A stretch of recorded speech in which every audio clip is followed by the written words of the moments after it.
Blog Talk Radio. Welcome to Conservative Cool Talk Radio. This is your host, Wayne Bradley. Welcoming you to the Fix Michigan Monday segment. We had a big weekend this weekend here in Michigan. Both state conventions were held. Lieutenant Governor and Secretary of State candidates were all nominated, and Attorney General for the Republican Party. So we'll do a quick, brief recap on that. Tonight's show, I have a very special guest, a gentleman who I met over the weekend at the convention, John Haller, who is running for the 13th district here in the Detroit area, and he's facing Hanson Clark, who actually beat Carolyn Cheeks Kilpatrick in the primary here in the Detroit area, who's a longtime congressman in favor of the area. So this is going to be a battle of newbies. Hanson Clark has a long record of being a state rep, and so this is going to be a very interesting battle, and I'm looking forward to it. So first things first, what I'm going to do is I think my first guest is calling in is John Haller. Again, he is a candidate for the Republican Party running in the 13th district. I'm going to take the call. Caller, you're on the air. Hey, Wayne, how you doing? John, how you doing? Tired. Campaigning. Doing great, though. A lot of good support today. That's good. Where were you at today? Oh, where weren't we? I tell you, we've been around. We were actually yesterday evening we were in Lincoln Park. Today we were throughout the Grosse Points, but we've been working hard every day since April the 30th when the Republican Party asked me to run, which I thought was a great honor, and of course, I couldn't turn it down. I definitely understand that. So, what did you think of our convention? What did I think of the convention? It was very interesting. That was my first convention that I attended, so it was a learning process. And, I thought that obviously some of the things they've been talking about in the media, one of the most interesting parts was in the very beginning for the nomination of Lieutenant Governor. You had the resistance from people, delegates and members of the Tea Party. And I thought it's good to get it all out there. At the end of the day, I believe that he probably made the right decision, Cooper did, in stepping down. I don't know. We'll see how that works out down the road, but I think for the sake of the party and all the infighting, he probably at that time made the right political decision. Put it that way. I think he did too. I really do. And it got the troops rallied, and it's going to get everybody excited and gain that enthusiasm so we can win these elections. We definitely need, and Wayne, first and foremost, we need to win the 13th congressional district. And the reason I say that, I believe that's the most important district, not only in this state, but the United States. We used to be the Motor City capital of the world, the auto hub zone of the world. And it seems today we're a butt of a joke. And we need to transform that. And unfortunately, our elected officials that we have in Congress currently aren't concerned about manufacturing jobs. I really don't believe they are. I mean, we have this NAFTA law that they tried, and it's failed. Right. And everybody says, we need to trade with China because we need cheap items. Well, the reason we need cheap items is because we're trading with everybody, and it's taking a $30 an hour job, and now look at Chrysler. They're hiring assembly workers at $14 an hour. Are we back in the 60s? 70s? Right. And now that is what the new jobs they're bringing in now. That's the pay scale. Exactly. And, I've traveled abroad. I've been to a lot of Asian companies or countries. And when I was in Indonesia, it was just amazing. I saw a die maker, making $600 a year. The manager in the office is making $250,000 a year. And I said to myself, that'll never happen in the United States. Well, we're 10 years later, and it's coming. And unfortunately, our elected officials really don't care. And that needs to change. And we need young people getting involved. I mean, I'll give you an example. I'll give you an example. I read the newspaper yesterday, and I almost fell off my seat. I thought I woke up, it was November 3rd. It said Congressman-elect Hanson Clark. And I thought I fell asleep for 2 months. I mean, this is August. And the Free Press. This was in a publication, and the Free Press. Okay, say no more. The Detroit, say no more. Yeah, the Detroit Free Press, calling him Congressman-elect. I mean, I really thought I woke up. It was November 2nd.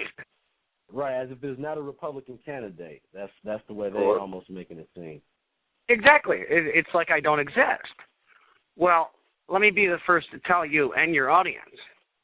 I've been working since April 30th when the Republican Party asked me to run. And we've been planting seeds throughout this district. And come November 2nd, we're going to have to cut the grass and go to D.C. because that's what's going to happen. There's going to be an overwhelming, I believe, we're going to make history here, number one. But I don't think it's going to be by a small margin. I think it's going to be by a large margin. All right. And the reason I say that, we have my opponent that's been in the state Senate in this district he's a career politician. He's been around for 20 years. Right. But we've lost tens of thousands of jobs under my opponent's watch. Our education has depleted under his watch. Corruption in the city and the DPS is an all-time high under his watch. Crime has spread now to the suburbs because, let's make everybody a homeowner. You can take 125%, so go buy a house anywhere you want. That was their idea, to get rid of the crime out of the city of Detroit and spread it out so they can still get their federal grants, their federal money, by keeping crime down. I mean, it's a number. I mean, they're just manipulating the system. Right. And I don't think we need someone that is willing to sell out the people for his own personal gain. I think the 13th District deserves a person that is going to actually speak for the people. Yes, I may have an opinion on all kinds of subjects, but when it comes to voting for something, I'm not going to tell the people I know better than you. You're going to tell me what you want me to vote and how you want me to vote. And that's the way I'm going to vote. I mean, this arrogance that they know better than we do, it has to stop. I totally agree on that. And seeing that kind of arrogance, obviously with the history in the Detroit area, some strong Democrat hold spots in there. What are you doing to reach out to the community and show them and be visible and let them know so we understand there are choices here? Because some of the people in the public might not understand. They do have a choice here. What are you doing to make that a clear and present, obvious choice? We're getting out every day, and we're going throughout this district. We are talking to the people. We're going to the churches. We are going to the fairs. We are going to start, actually, about 2 weeks ago, door-to-door, handing out my literature so people can see that there is a choice. And like I said, unfortunately, the arrogance of the status quo and the career politician. I mean, he said on Channel 7, the day after the primary, he didn't have time for politics anymore, sorry. And wow. So not that he takes anything for granted, but yeah, he's already won. He's packing his bags and going to D.C. But, just like a career politician, he's flip-flopping because I heard today he's seeking endorsements from different areas. Well, if you think you won it already, why are you going after endorsements? You don't need them, correct? Right. Oh, exactly. Well, that's something. And I've demanded a debate on Fox 2 News. I want to debate him, and I want to debate him tomorrow. But I think he's too scared to debate me because when the American people, debate you at all? We've been saying debate me, and no response. Huel Perkins is working on trying to set up a debate, no response. Okay. It's just amazing. He doesn't want to debate me because he knows he wouldn't even debate his own party. He flew to D.C. Right. He knows if he debates me, he's going to lose. That's a very good possibility because I've looked at both of you guys' campaign websites and looked at your platforms, and there's a stark contrast in the actual ideas that you have compared to your opponent's ideas. And what do you think? What do you think differentiates the most from him as far as his ideas and what he wants to do to help his district? I'll give you a quick example of what I want to do and what he wants to do. I want to make the city of Detroit a 10-year federal tax-free zone. Now, I say 10 years, and that's reaching, okay? But if you don't reach, you don't get 5 or you don't get 4. I mean, you have to have some working ground there. So I'm going to reach and say 10. But let's get a 10-year federal tax-free zone for the city of Detroit. That way, instead of enticing companies by, well, you know what, you don't have to pay any state or city taxes. CompuWare, move into the city of Detroit, please. And they did, of course. They give city and state taxes. But who is that helping in the city of Detroit? Absolutely nobody. Right. So I think by doing that, not only will you put shovels in the ground to rebuild the neighborhoods, because, I mean, I will move back into the city personally. 30% of your pay is not going to be taken out. Who's not going to move back into the city? So instead of a stimulus package, let's stop taking it for a little while. Let's take the 10 worst hit cities throughout the United States and say, look, this is a prototype of what America can be. Let's stop spending. Let's stop taking. And let the American people rebuild their infrastructure all on their own. That's what needs to happen. And by doing that, by the way, you're going to have the police, the fire, the EMS. They're going to have money because you're going to have residents paying taxes. So you're going to build up the police force. You're going to build up the fire departments. You're going to build up the EMS. You're going to have the basic needs of a city. You're actually going to have a real society once again. And what's that going to do to insurance rates? They're going to lower because it's safe in the city of Detroit now, because there is police there. I mean, I live in Grosse Pointe Woods. When I was 16 years old, I had a dream that I wanted a house in the Grosse Pointes, and I wanted a nice boat. Well, through hard work, nobody handed me anything. Actually, when I left my father's tool and die shop, I think I was in debt at that point. But I paid my way through it. I got out of it, and here we are. I live in a nice home in Grosse Pointe, and 15 years ago, I bought a 1955 Chris Craft 53-footer that was scrapped. Everybody told me cut it in half and sell the engines, and I rebuilt it. It may have taken me 15 years to do it, but I held a full-time job, and I rebuilt that boat myself. Right. And it's a beautiful yacht. That's the type of commitment we need to have in D.C. that represents us. Right. And what's your background as far as your business background and your profession before you were asked to run for Congress here? Well, at the age of 7, my dad had a tool and die shop. Actually, my grandfather's tool and die shop, the original die shop of our family, was actually downtown Detroit. And then he retired. He moved that out to the farm, and then, of course, my father took over. And at the age of 7, I started sweeping the floors. When I turned 16, I was a die maker. By the time I was 18, I was a die designer. At the age of 27, I was a program manager, where then I went on my own, and I started representing mom-and-pop shops, tool and die shops. And then I went into the international field, and I worked for a Japanese company. This is kind of an amazing story because it just shows you what the countries are doing to us that are trading with us. In 1999, I was in Japan buying off a set of tools. And my customer actually brought an interpreter into the room, And basically when we went to dinner that night with the customers, he said, do you want to hear what the president said? I said, absolutely. He said, well, the only reason they're dealing with you dirty Americans is because they're stealing out of the U.S. economy, they're stealing jobs. And whatever job they take for a loss, the Japanese government cuts them a check for whatever they lost, as long as it comes out of the U.S. economy. I resigned the next morning and flew home from Japan. But that was 1999. Imagine what's going on today. Wow. We can't sustain this type of trade. We can't. I mean, everybody's like, well, how come we don't have manufacturing jobs? Well, let's think about it. We're building China's economy, Japanese economy, Japan's economy, in India, Indonesia, someone we're not supposed to trade with, but with NAFTA, they can sneak around that. They ship it to Mexico. Mexico ships it in here. It's.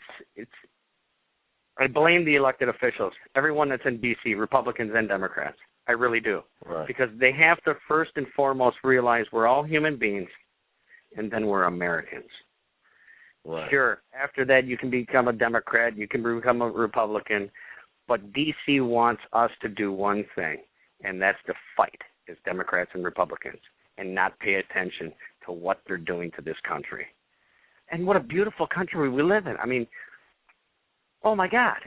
It's an amazing country. I've been around the world. I've seen what's out there, and trust me, this is the best country to live in. And everybody wants a piece of it. And why do they want a piece of it? Because we're the richest country. And they keep stealing it from us. So what do you think we need to do to fix the economy? I have a few questions about that, but what do you think we can do to fix the economy moving forward, and in particular, obviously, in Michigan? Well, like I said, first and foremost, we really need to address our trade laws. I mean, we don't need to reinvent Michigan. We have generation after generation after generation of manufacturers. Okay. We need to bring manufacturing back here. I mean, what people really don't realize, when they buy that Toyota car, yeah, maybe they got 1,000 of people down in Ohio or Kentucky, and they're, 1,000 jobs. Oh, my God, great. Well, guess what? The profits that come off that Toyota that person bought goes right to Japan. It doesn't stay in this economy. That's what people have to realize. Everything that is bought foreign here goes back to that country. Doesn't stay in this economy. It goes back to that country. That's what people have to realize. And it's unfortunate that we've been, I hate to say, lame ducks. But we as voters, we hold the cards. I love when a politician says, beats on his chest, the buck stops with me. No, it doesn't. The buck stops with the voter. The voter has the power.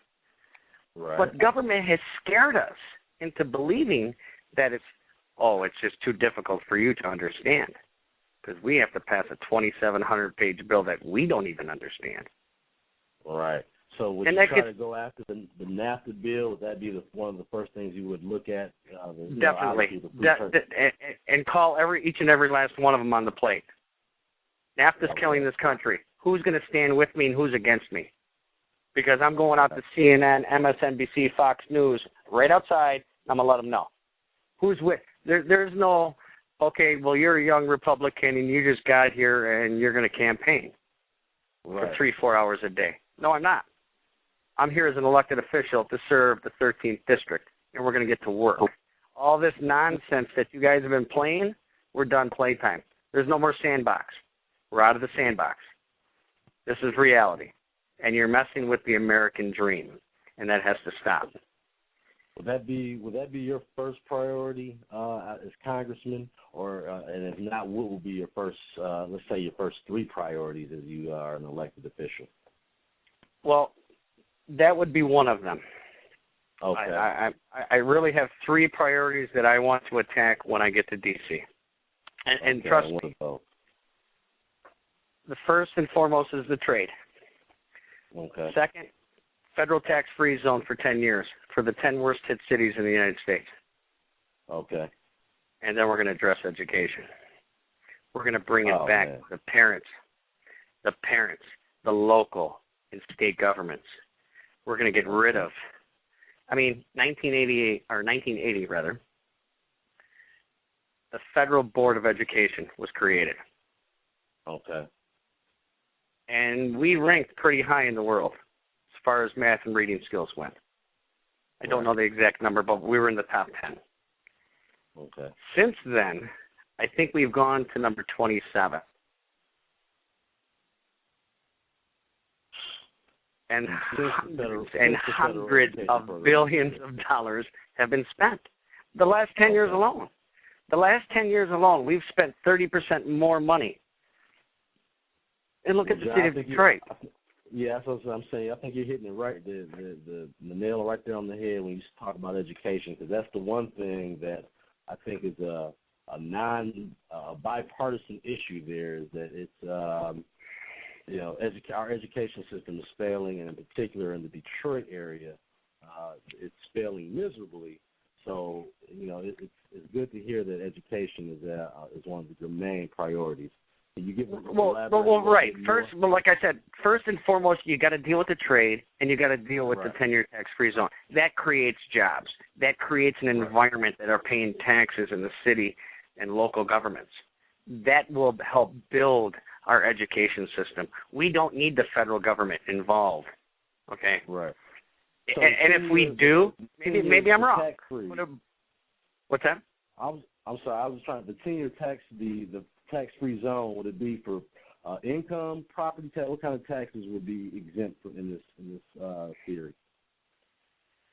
Well, what I would like to do is I would like to see income taxes. Okay. And business taxes. Okay. So that way we have businesses running into these cities. Okay. Running into these cities. And like I said, I'm shooting for 10 years. Maybe we'll end up with 5. Maybe we'll end up with 10. But you got to start somewhere to negotiate. Because what we all have to remember is we have to forget that we're Democrats and we're Republicans. We are Americans, and we need to figure out what's the best avenue for this country. And unfortunately, I don't think we're traveling down the right road. I mean, we're $13 trillion in debt, and they're talking about another stimulus package for small businesses. Wait a minute. Right. I mean, George Bush. I like George Bush because of how he represented this country after 9/11. But when he passed that 787 bank bailout, I was a little taken back. But then I thought, well, maybe that needs to be done. But then we bailed out the GM and Chrysler. And I'm thinking to myself, wait a minute. We just bailed out these banks. Why aren't the banks giving GM and Chrysler loans if it's such a good deal? Right. Why do we have to, you know what I'm saying? Why didn't the banks take care of it? Why did we have to step in again? And it's like we keep stepping in and stepping in and stepping in.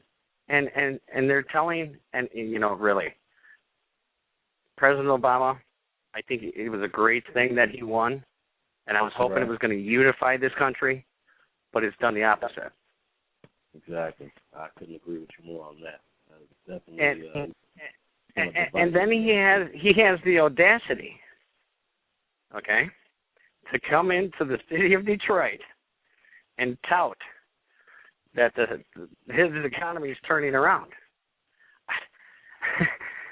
Well, I'm speechless. That's the arrogance of the Democratic Party, and also having the media in your back pocket is what led you to do that and get away with that. Because it's clearly we're still in a recession here economically, and the fact that actually, let me correct you there.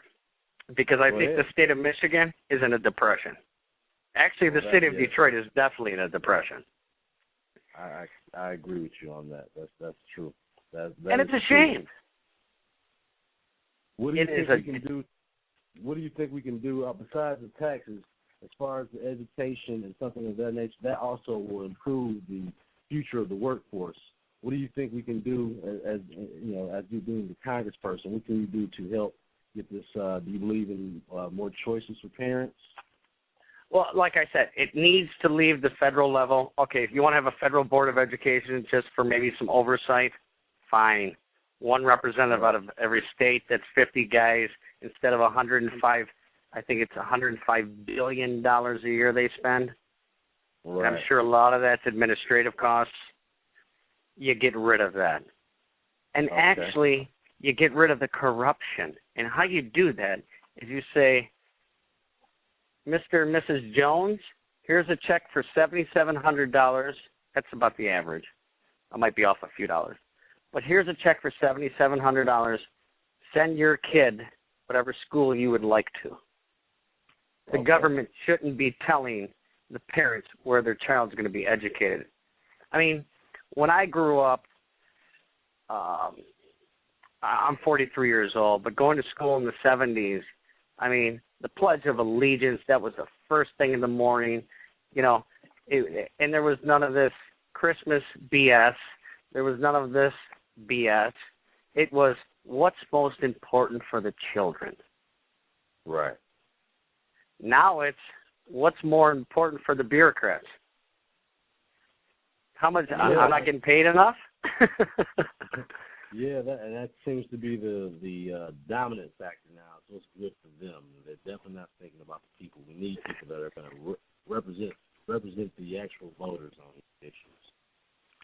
Exactly. And right now, I don't see the representation. I mean, a good representative for Congress is a man that's willing to go there, get the job done, and hand it to the next generation.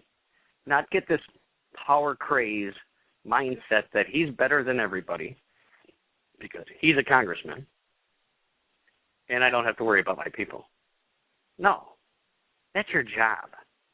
You go there to represent the people, not to represent your self-interest or your pocketbook. I'm running because it's coming from my heart. And I think and I hope you can hear that from me. Right. Like I said, I've never run for political office. And actually, I just got married last Saturday.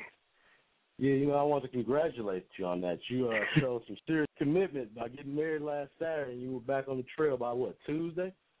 Wednesday. Actually, Tuesday night we came back. Yeah, we left Sunday afternoon for our honeymoon, and we were back home about Tuesday about 9 o'clock at night. And then I was campaigning Wednesday morning. Well, congratulations again. And, again, I think people should notice that's the kind of commitment that you have. Should take that into account because I know that couldn't have been easy. No, it wasn't. It was when she heard that we were cutting because we were actually going to go for a 10-day cruise on my boat. Well, I didn't even put my boat in the water this year. This is the first time in 16 years that I didn't put the boat in the water. So you're busy. Because that's the type of commitment I want to have to this campaign and to the people in the 13th District to show that I really I'm speaking from my heart, not my pocketbook. Right. I don't want to be there the rest of my life. I like living in the city I live in. I like working at the job that I have. Actually, I sell to the United States Army. We sell them the latest and greatest electronics that actually they call me up. They need cables. They need this. They need that. And we get it to them within 24 to 72 hours, and it goes over to Afghanistan because that saves lives. Okay. I mean, that's what we have to look at. We're Americans. How would you, if elected to Congress, how would you tackle Obamacare? How would you deal with that situation? Unfunded. Okay. It may have passed into law, but it still has to be funded. And exactly. Now we're hearing that. Well, no, now it's a tax, but it wasn't a tax when he was selling it, but now it's a tax. Right. And I don't believe in the Constitution of the United States states as being an American citizen, you have to purchase something. Right. I know, it's kind of funny. I was watching a YouTube video, and I'm not going to mention names. Doesn't matter. he was a congressman, and he said, well, look at the human rights clause in the Constitution. That's why we can pass this law. Well, first and foremost, Mr. Congressman / Senator, because I don't want to say who it was. Right. There is no clauses in the United States Constitution. Right. You can air it out on this show. We're okay with that. You can air them out if you want to. Feel free. I'll give you his initials. I think they were JC. Okay, there we go. Brilliant. I love it, Wade. The people want to know, and like I said, and again, I think that I have people listening throughout the country, and people need to know that electing a congressperson somewhere else, even though that's not in their district, how important it is. They support someone with the value system that you have, and someone that's trying to move this country forward. Can you give people your website so if they want to get some more information about you, about your platform and everything else, the website? Yeah, exactly. It's www.haulerforcongress.com. There's areas to donate. There's areas to volunteer.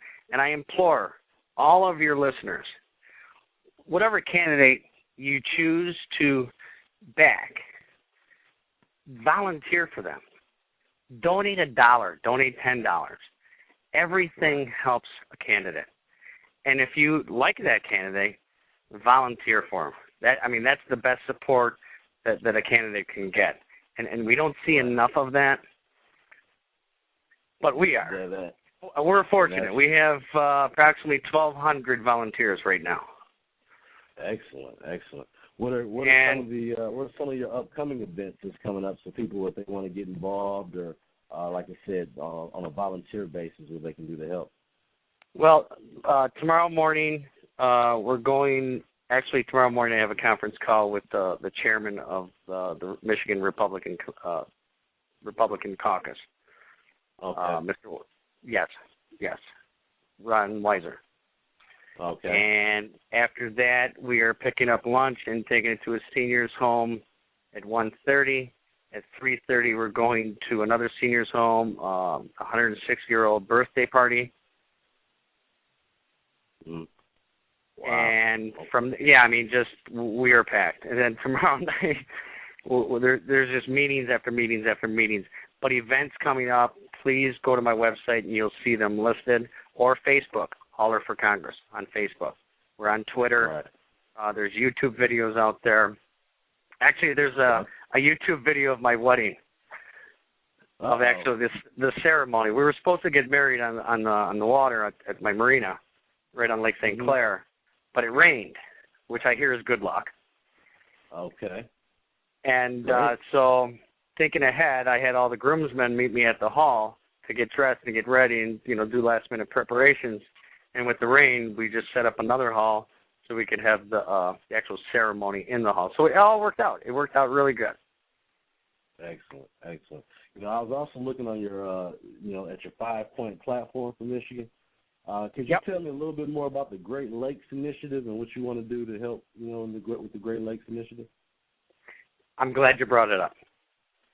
We have the most beautiful natural resources here than anywhere in the world. We have the Great Lakes. Okay. Now, those Great Lakes control currents. There's currents. So what I think we need to do, and I think Michigan State or U of M, I don't know off the top of my head right now, are looking at putting turbines underwater to catch that current that goes from Lake St. Clair into the Detroit River. And better yet, where Lake Huron comes into the St. Clair River, the tide's even stronger. So I think if we did something like that, there's clean, renewable energy. Okay. So you got all the bases, John. Well, it just, it's common sense. And I think if you really look at a problem, instead of putting a Band-Aid on it, you come with a solution. Like the stimulus package. I hate to keep bringing them up, but those are Band-Aids. Right. We don't need Band-Aids. No, we need the government to create an environment that creates jobs. Exactly. But getting back to the Great Lakes, another problem I have with all this shipping coming in from overseas, not only are they bringing different fishes, different, like the zebra mussel problems we've had, these are coming into our waters for one reason and one reason only. When they come in full, they still got ballast. They still have to ballast it, which means they have ocean water in their ships. So when they release that water, you're getting the different fish, you're getting the different mussels, organisms that are coming and destroying our Great Lakes. And it's not patrolled, and it needs to be patrolled. And by the way, I don't know any proof of it, but if I was a betting man, those ships, when they leave these Great Lakes, I'm sure their ballasts are filled with the Great Lakes water. So they can take that fresh water and reuse it. So that's how the Asian carp. That's how we got the problem with the Asian carp. Exactly. That's how we keep getting these problems. We let these ships come into this country, and it just amazes me there's no control over it. I mean, they have to go through pass-through locks. They should be going through inspections at that point. Are your ballasts empty? Then guess what? You're not coming in here. Are your ballasts empty? Then you're not leaving. I got you. So they actually have an issue where they could do it before they enter our waters or our ports, but they just simply choose not to. Is it a cost thing or something like that? I mean, they have people that board these ships. I mean, you're bringing these ships in, and we're spending so much on the Department of Homeland Security, which, of course, you live in this area, and you've seen the new helicopters and all the new vehicles. And Connor and Jefferson I think it's Connor and Jefferson, where the new Department of Homeland Security was, where it was a police station. Right. Or am I off by a street? I think you're. No, I think you're. I'm off by a street. You're close, though. I'm close. Yeah. St. Jean and Jefferson, where the police station used to be. Now there's a beautiful Department of Homeland Security. Okay, yep, I know exactly what you're talking about.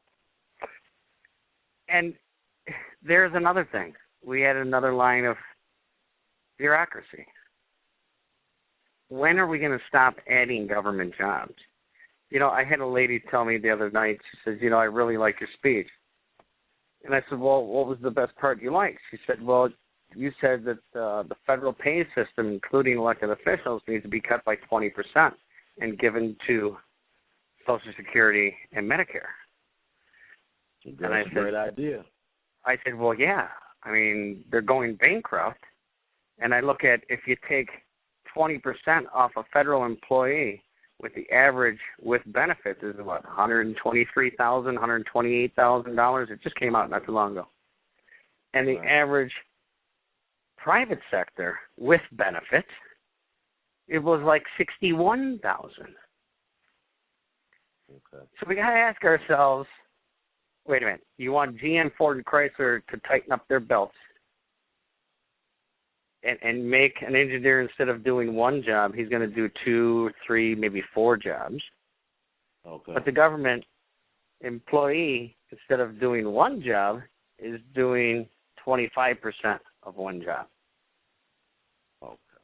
Do you know what I'm saying? Yeah, I get. I mean, it's about them working more efficiently. The government's totally the opposite of what the private sector needs to, which the government is dictating. You need to do this. Well, right. Why aren't you doing it? Getting rid of the unemployment. There's only one reason. There's only one way to get. Well, there's only one road to get rid of unemployment, and that's to create an environment for job creation. Right now, you have small businesses scared. You have investors scared. They don't know if the Bush taxes are going to be repealed, if they're going to be extended. Look, extend it all. I don't know a poor person that has ever hired me. And they keep saying, well, the 2% of the wealthiest people in America. Well, guess what those 2% of the wealthiest Americans do? They invest in corporations. They invest in small businesses. They create jobs. Right. And they're the villain. And it's like, wait a minute. Sure, they're rich. They're smart. They have money. They're investing it the right way. Only now, as long as I've lived, only now in this point in my life are wealthy people painted as bad guys. I never, up until recently, I've never even thought of that way. But the people that are actually working hard and busting their chops out here to create jobs and create things are being labeled as the bad guys now. And I don't quite understand that, but I guess it's a different world we live in right now, and that, to me, it reeks of people trying to, socialism. You're a bad guy if you're trying to make a living and think outside the box. If you make a profit, oh my God, you should be crucified. That's a bad thing now. Making a profit is something we frown upon. So as a country, that's the direction a lot of this is heading in. Another issue that we haven't touched on, and obviously being in Detroit, in that area, do you intend to protect Second Amendment rights? I'm sorry? how important is protecting the Second Amendment rights? Obviously, being in the Detroit area, how important is that to you? That is huge. I mean, there's a reason for the Second Amendment. Right. And we all deserve that right. And no career politician should be able to take that away from us. Period. Okay. There's no different interpretation. I know how they like to, well, it's a living document and we can interpret it this way. That's what, when I hear that, it's like, wait a minute. Our founding fathers would be rolling over in their graves hearing someone say that. And you know what's a better one? You know what's a better one? What's that? When they were trying to pass this health care bill, there was a senator. And I forget it. I forget his name. I honestly do. Otherwise, I would say his name. Trust me, because it really teed me off. They asked him. They said, "Well, what you're doing, is that constitutional?" And he said on TV, "We don't pay attention to the Constitution of the United States. We make up the rules as we go." And I thought to myself, did he just really say that? Hey, I mean, we have our own... Because he should have been arrested right after making that statement. Our congressman from another district in our area said that, hey, we don't read the bill. We've got time to read the bill. Oh, that's John Conyers. I'll call him out. That's John Conyers. You know, and you know what's funny about, now that we brought his name up? I was at Wayne State University last week, and the chairman, Joint Chiefs of Staff, Admiral Mullen, was down there speaking. And he was very eloquent. I mean, he spoke for maybe 20 minutes, half hour, and he sat up there for an hour and took questions. Right. And I thought that was very admirable of him doing that. Well, but that's you know, they're kind of behind on what the people want at this point. I guess that's the thing that you know, even with them removing the incumbent Carolyn Cheese Kilpatrick, which I think was also more of a referendum on her son, as well as just being tired of what was going on in the Detroit area. I really wish, even though she would have been my opponent, but I really wish she would have done one thing, and that would be, number one, attending his trial, right, and number two, making a statement. This is my son. I know he screwed up, but he's my son, and I will be behind him 150%, right, wrong, or indifferent, because those are my family values. If she would have said that statement, she'd have won. Yeah, well, you know, they were thinking being safe at that time. That's all we can think of is. Well, no, because at the end of the day, when you become this career politician, you're there 30-plus years or 10-plus years. You think, well, I got power. I don't need to listen to the press. I just ignore them. Just ignore it. I'm going to listen to what my campaign manager is going to tell me, not my heart, but what my campaign manager is going to tell me to get reelected in a year. That's not going to happen with me.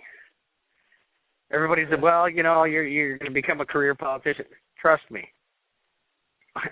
And I promise you, I will go there as long as the people want me to. But trust me, I will not go there more than 10 years, period. I do not think a representative should be more than 10 years in office. They should hand it over to the next generation, period. Even if the people want you.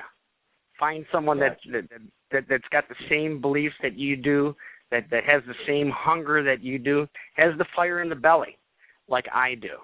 And when people tell me that there's no way I'm going to win this race, that gets me fired up even more. Good. That's good. That's because we are going to make history this year. All right. Period. One more question. I have one more question for you here. Do you support? What do you think about the fair tax, and do you support that? Well, I don't know enough about the fair tax because it's got a nice name. Okay. Okay. Just like every bill that comes out of Congress. It's got this nice name, and it has nothing to do with the name. Gotcha. But as far as tax reform, Absolutely. We have a 60,000-page document that covers taxes. Are you kidding me? They create this. They create this so we think government, we can never run for office because oh my gosh, we ain't smart enough for that. We're just an average citizen. Really? I beg to differ. You need to take that tax code and throw it out. You need to fire probably 90% of all the IRS people. Get rid of them. Okay? Yeah. Come up, because we have this graduated tax. That's not fair. Right.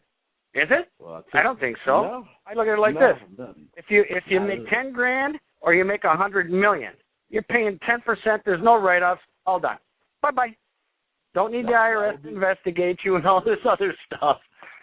That would be the simplest way to do it. I agree, and that's similar to what the theory of the fair tax is. But that's we need tax reform one way or another. However you want to call it or write it up, we definitely need it.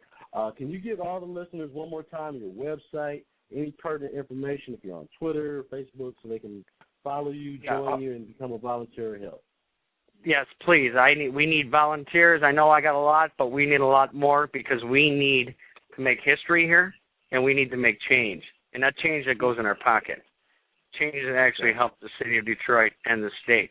And it's www.haulerforcongress.com, and also Hauler for Congress on Facebook and Twitter. And I appreciate all the support that I possibly can get. If you don't have time, please donate a $5. Donate $1. Donate $1,000 if you can afford it. But please understand, this district is the most important district, not only in this state, but this country. We need to bring the city of Detroit back to the Motor City capital of the world. Excellent. Well, John, thank you so much for coming on the show. I'm going to work behind the scenes myself to see if we can get this debate going on, because I think that's a shame if we can't get a debate here in the district. So I will be working some horns myself to see if we can put that together, because the people need to hear both sides of the issues. And you know what I mean? Exactly. It's not about one person. It's about the district. It's about the people. It's not about me. Right. It's not about you. It's about all of us. We have the power. We have the vote. Excellent. John, thank you again so much for coming on the show. You're welcome anytime. I'm sure we have you come on again as election time gets closer, but God bless you and good luck with your campaign. God bless you and your folks, man, and God bless this great United States of America. Thanks so much. You have a good evening. All right, buddy. Yeah, we got an early morning at 5:30, so you have a great night. Yeah, you get to sleep, man. Congratulations on your wedding also. Yeah, exactly. Thanks, man. God bless you guys. Thanks a lot. All right. Bye. Bye-bye.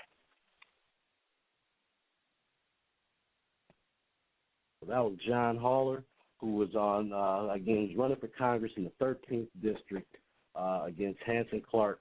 And, again, I want people, I don't know what the issue is with these guys, with Hanson Clark not wanting to debate, but I surely hope that at some point the people of that district get an opportunity to listen to both of these men and, debate the issues out and talk about their stances, because what you're listening to, like you said, an opportunity to make history, obviously in that heavily Democratic area, it would be considered a true shocker if John was able to pull that off, but he needs support. And he obviously, give him a chance to debate. I think that would be a good thing, and I hope that, again, if they can, Hewlett Perkins or whoever else can make it happen, we need to make that happen, because the people of that district deserve that debate and to hear both sides of the coin. So if you're listening in, give me a call. We'll talk a few minutes here before I get off the air about the convention and all the things that went on there this weekend.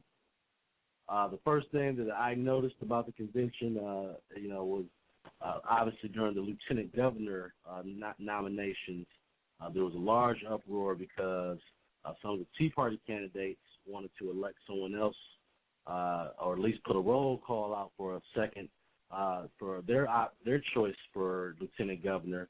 And at the end of the day, Bill Cooper, I believe the gentleman's name, he removed himself from the nomination so that Rick Snyder can make his clear choice, which is Brian Calley, to be the lieutenant governor candidate. And I think, again, it was the right move for the party. I know a lot of people were disappointed by that, but I think I appreciate what the Tea Party is doing by keeping the Republican Party honest. At this point, I know a lot of people thought that the Tea Party was just going to be shoe-ins for the Republican Party, and that's been the exact opposite. They've done a better job of keeping Republicans conservative into conservative values than most people within the party have been able to do. So the Secretary of State candidate, Ruth Johnson, who I considered the best candidate for that position based on the fact that her name recognition was so well in certain areas. And also, it was the Tea Party pick, Ruth Johnson. She was able to win the Secretary of State nomination. Bill Schuette narrowly beat Mike Bishop for the Attorney General race, and congratulations to both Bill and Ruth for their nominations. And again, it's looking like we have a very strong ticket. Justice Robert Young was nominated again. So we have a very strong ticket. It's just a matter of now getting out to the people and really making our message resonate. I think that Attorney General race is going to be a pretty tough race because you have the candidate from Flint who is now getting a lot of national press for this for the stabbings, the deaths that were going on in Flint for the man that they brought back from Atlanta. So he's getting a lot of press right now. He wasn't campaigning as much, and I think that was going to be to his benefit. But Bill Schuette is a much more qualified, from a conservative standpoint, obviously a much better candidate, and hopefully his values will resonate with the people, and that will be his challenge, is to get past the obstacles of being kind of looked at as the party candidate and not as the people's candidate. But I think that Bill is more than capable of doing that, and I wish him luck on his campaign, as well as Ruth Johnson. Again, Ruth has got some interesting stuff going on. I'm hoping I can get her on the show sometime this week, because she told me she had some interesting stuff going on with some of her investigations with Jocelyn Benson, who was her opponent, who I've had the pleasure of meeting and speaking on the panel with. It's going to be a very tough battle against the Secretary of State. She has a lot of support from out-of-state donors, and it's been mentioned that Acorn and people like George Soros have been supporting her campaign.